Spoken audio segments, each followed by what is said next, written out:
Nyerere used to say, you are not successful until your successor succeeds.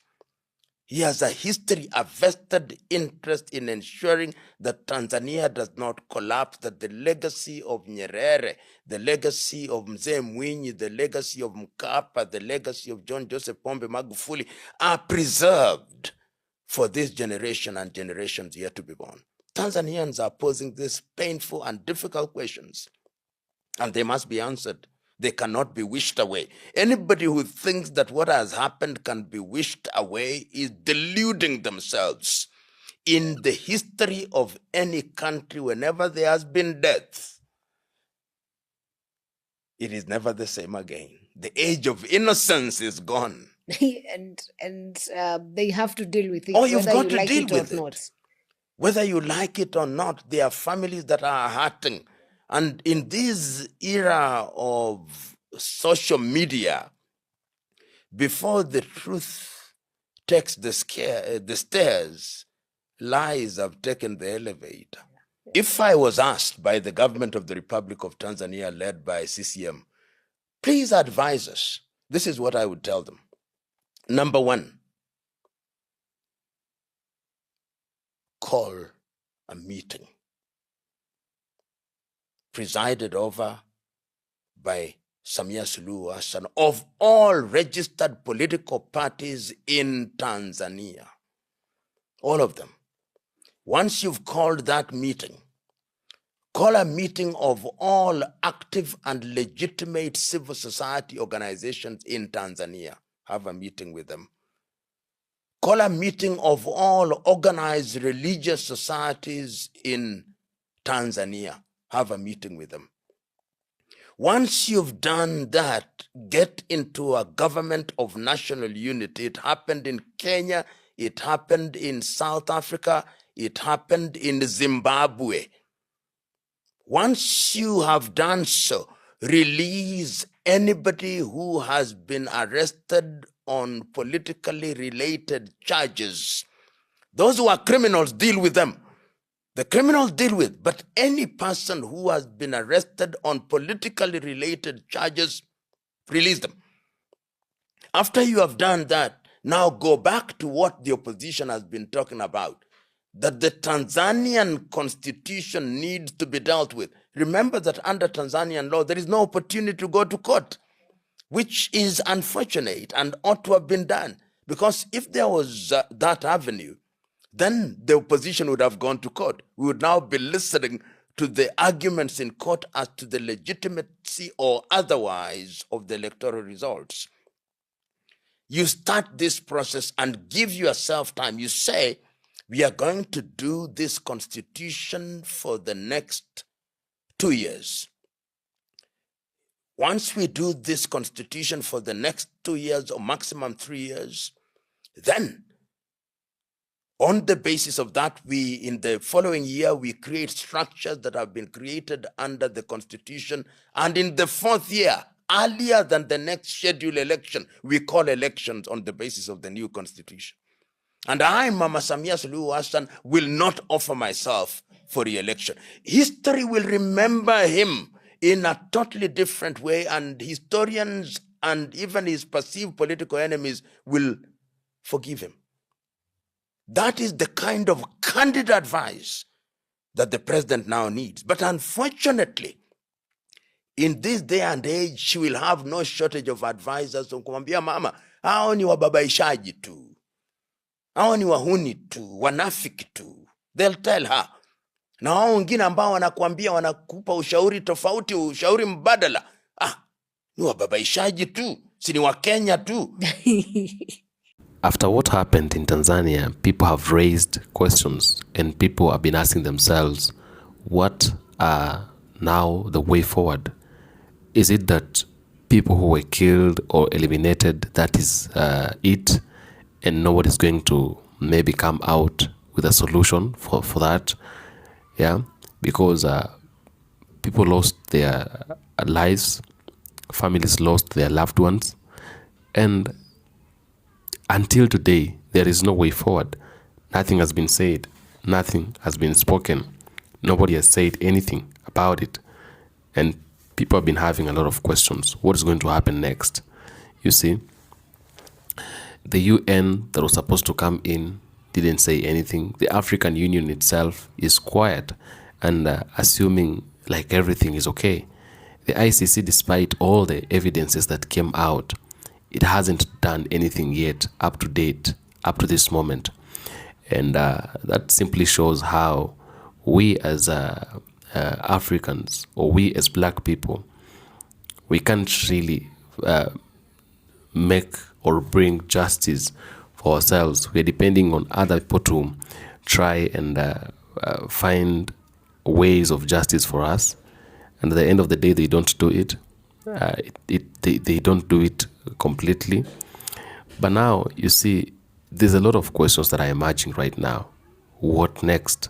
What will happen next? You see? Because again, the country of Tanzania will not be the same again. It will no longer be the same because there are people who lost their lives, you know, and it's most likely to be like, it's most likely the country is not going to be the same again, you know. Whenever a country gets to a certain point of the same, things always change, you know. Things always change. Things always turn around. The image of the country will no longer be the same again.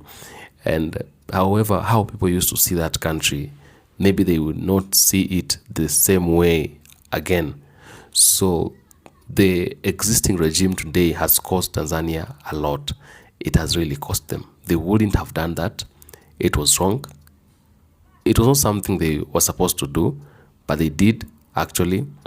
And people died, and now everybody's quiet. It's like nothing happened.